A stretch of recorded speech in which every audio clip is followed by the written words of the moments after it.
நடிகர் தனுஷ் தங்கள் மகன் என கூறி மேலூர் மலம்பட்டியைச் சேர்ந்த கதிரேசன் தம்பதியினர் தொடர்ந்த வழக்கில் புதிய திருப்பம் ஏற்பட்டுள்ளது.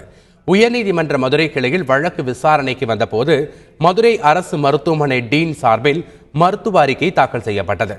இந்த அறிக்கையில் நடிகர் தனுஷ் தனது அங்க அடையாளங்களை லேசர் சிகிச்சை மூலம் அளித்துள்ளதாக தெரிவிக்கப்பட்டுள்ளது. வழக்கை விசாரித்த நீதிபதி விசாரணையை வருகிற 27ஆம் தேதிக்கு ஒத்திவைத்தார். திறந்த நிலை நீதிமன்றத்தில் தனுஷ் வழக்கு விசாரணை நடைபெறும் என்று உயர்நீதிமன்ற மதுரை கிளை அறிவித்துள்ளது.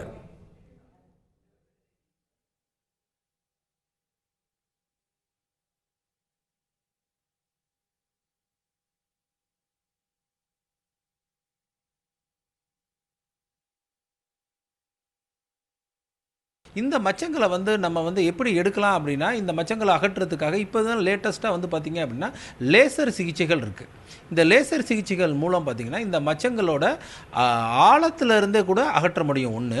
ரெண்டாவது, இந்த மச்சங்கள் ஏற்படுறதுக்கான அந்த தழும்புகள் இருக்கும் பாருங்கள், அந்த அளவு கூட தெரியாத அளவு கூட லேசரில் பிளாஸ்டிக் சர்ஜன்ஸ் மூலியமாகவும் ஸ்கின் ஸ்பெஷலிஸ்ட்டும் இதுக்கான சிகிச்சைகளை செய்கிறாங்க.